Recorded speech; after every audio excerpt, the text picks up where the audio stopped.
നമസ്കാരം. Ultimate life vision എന്ന ഈ ചാനലിലേക്ക് സ്വാഗതം. അങ്ങനെ ഞങ്ങളിപ്പോൾ നിൽക്കുന്നത് ഞാനും മോൺട്ര MTBയും ചുള്ളിയാർ ഡാമിലെത്തിയിരിക്കുകയാണ്. ഈ മെയിൻ എൻട്രൻസ് കഴിഞ്ഞ് അകത്തോട്ട് കയറി അടുത്ത ഗേറ്റ് എത്തുന്നതോടെ നമ്മുടെ വാഹനങ്ങൾക്ക് പിന്നെ അങ്ങോട്ട് പ്രവേശനമില്ല, ഒഫീഷ്യൽ വെഹിക്കിൾസ് ഓൺലി.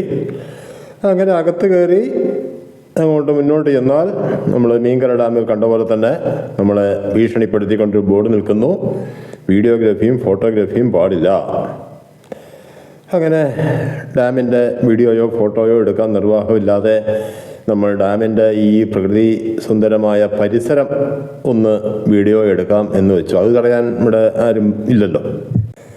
ഇവിടെ ഇങ്ങനെ നിൽക്കുമ്പോൾ നല്ല കാറ്റ് എന്നൊക്കെ പറയാനൊരു രസമുണ്ട്. പക്ഷേ സൈക്കിൾ ഓടിച്ചിങ്ങോട്ട് വരുമ്പോൾ ഈ കാറ്റ് തീരെ രസകരമായിരുന്നില്ല. കാരണം നമുക്കെതിരെയായിരുന്നു കാറ്റടിച്ചുകൊണ്ടിരുന്നിരുന്നത്.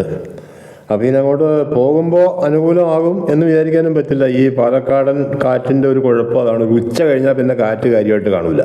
പുലർച്ചെ മുതൽ ഏകദേശം ഉച്ച വരെയൊക്കെയാണ് കാറ്റ് കാര്യമായിട്ടുണ്ടാവുക. വെയിലങ്ങോട്ടൊന്ന് മൂത്ത് നല്ലപോലെ ചൂടായി കഴിഞ്ഞാൽ പിന്നെ കാറ്റുണ്ടാവില്ല. അതുകൊണ്ട് തിരിച്ചു പോകുമ്പോൾ കാറ്റ് നമുക്ക് അനുകൂലമായി വരും എന്നുള്ള യാതൊരു പ്രതീക്ഷയും ഇല്ലാതെ നമുക്ക് ഈ പരിസരങ്ങളൊക്കെ ഒന്ന് കാണാം.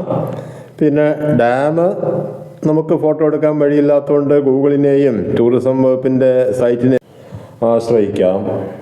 യൂട്യൂബിൽ തന്നെ ഇഷ്ടം പോലെ വീഡിയോ എടുപ്പുണ്ട് ചുള്ളിയാർ ഡാമിൻ്റെ. പിന്നെ നമ്മൾ നിയമം അനുസരിക്കുന്ന ഒരാളായതുകൊണ്ട് അത്തരം ഒരു വീഡിയോ എടുക്കുന്നില്ല. പുറത്തിറങ്ങിയാൽ ഇതാ ഇവിടെ ഒരു ഫിഷ് ഹാച്ചറി കാണാം.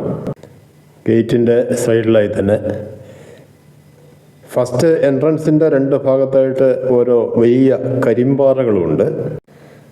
ഗായത്രി ഇറിഗേഷൻ പ്രോജക്റ്റ് എൻ്റെ ഒരു സെക്കൻഡ് പാർട്ട് എന്നുള്ള നിലയ്ക്കാണ് ഈ ചുള്ളിയാർ ഡാം. ഗായത്രി പുഴയ്ക്ക് കുറുകെ നിർമ്മിച്ചിരിക്കുന്ന മീങ്കര ഡാം പോലെ തന്നെ ഗായത്രി പുഴയുടെ ഒരു പ്രധാന പോഷക നദിയായ നെല്ലിയാമ്പതി മലകളിൽ നിന്ന് തന്നെ ഉത്ഭവിക്കുന്ന ചുള്ളിയാർ പുഴയുടെ കുറുകെയാണ് ഈ ഡാം പണി കഴിച്ചിരിക്കുന്നത്. 1961 പണി ആരംഭിച്ചു. 1970 പൂർത്തിയായി. മീങ്കര ഡാം പോലെ തന്നെ മുതലമട പഞ്ചായത്തിലാണ് ഇതിൻ്റെ സ്ഥാനം. കൊല്ലങ്കോട് ഗോവിന്ദാപുരം റോട്ടിൽ കാമ്പ്രത്ത് ചള്ള എന്ന സ്ഥലത്ത് നിന്ന് കൊല്ലങ്കോട് നിന്ന് വരുമ്പോൾ കാമ്പ്രത്ത് ചള്ളയിൽ നിന്ന് വലത്തോട്ട് തിരിഞ്ഞ് അല്പ ദൂരം മുന്നോട്ട് വരുമ്പോഴാണ് നമുക്ക് ഈ ഡാം കാണാനാവുന്നത്. ഇനി പുറത്തിറങ്ങി നേരെ നെന്മാറ റൂട്ടിൽ കുറച്ച് ദൂരം യാത്ര ചെയ്ത് നെന്മാറ ടൗൺ എത്തിക്കഴിഞ്ഞാൽ അവിടെ നിന്ന് നെല്ലിയാമ്പതി റൂട്ടിൽ നമ്മുടെ അടുത്ത ലക്ഷ്യസ്ഥാനം പോത്തുണ്ടി ഡാം.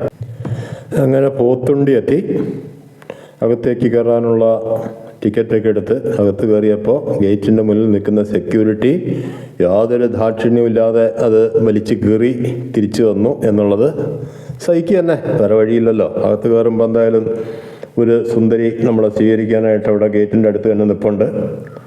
ഏതൊരു വശത്തായിട്ട് ഇന്നത്തെ ന്യൂജൻ ഭാഷയിൽ പറഞ്ഞ വസന്തങ്ങൾ 2 പേര് നിൽപ്പുണ്ട്. അങ്ങനെ ഈ വസന്തം എന്നൊക്കെ പറയുന്നവരൊരു കാര്യം ആലോചിച്ചാൽ മതി. പഴുത്തല കൊഴിയുമ്പോഴാണ് പച്ചില ചിരിക്കുക. നാളെ ഈ പച്ചിലയും പഴുക്കും. ഇതിൻ്റെ അകത്ത് എന്തായാലും ധാരാളം പ്രതിമകളൊക്കെ പല ഭാഗത്തായിട്ടുണ്ട്. ഇടവും വലവും ഒരേപോലെ 2 പേര് ഇരട്ടകളാണെന്ന് വിചാരിച്ചു. ദൂരെ നിന്ന് കണ്ടപ്പോൾ മാൻകിടാവും ശകുന്തളയെന്നാണ് വിചാരിച്ചു. അടുത്ത് വന്നപ്പോഴാണ് അത് മാൻ തള്ളയും ശകുന്തള കിടാവുമാണെന്ന് മനസ്സിലായത്. ഏതായാലും നല്ല രീതിയിൽ മെയിൻറ്റെയിൻ ചെയ്തിട്ടുള്ള ഒരു ഗാർഡനും അതിൽ ധാരാളം പ്രതിമകളും പലതരത്തിലുള്ള പ്രതിമകളല്ലാണ്ട് ചെറിയൊരു കുളവും കാണാം.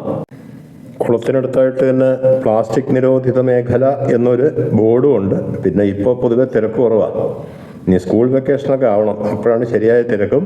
നിരോധിത മേഖലയിൽ ആ സമയത്തൊക്കെ ധാരാളം പ്ലാസ്റ്റിക്കും കാണും. ഇപ്പോൾ അവിടെ ഇവിടെയായിട്ടൊക്കെ ഓരോന്നൊക്കെ ഉള്ളൂ.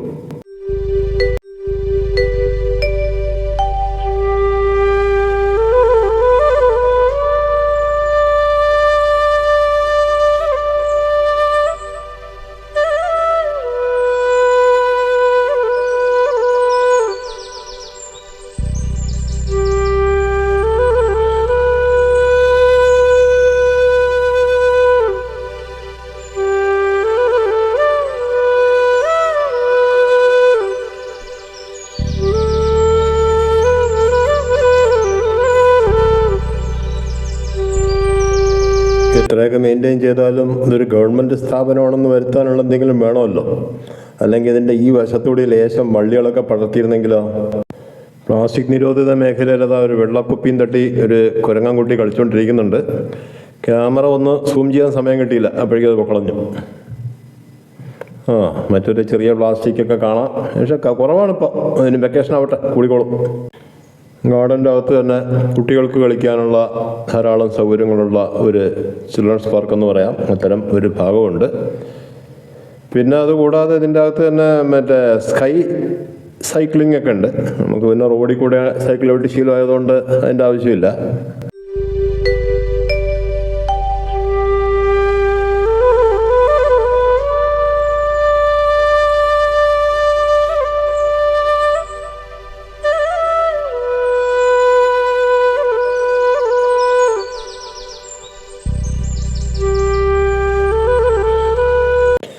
അങ്ങനെ ഗാർഡനെല്ലാം കറങ്ങി ഇനി ഡാം കാണണം. ഈ പടികളെല്ലാം കയറി അങ്ങ് മുകളിലെത്തിയാൽ പ്രകൃതി സുന്ദരമായ പോത്തുണ്ടി ഡാം കാണാം.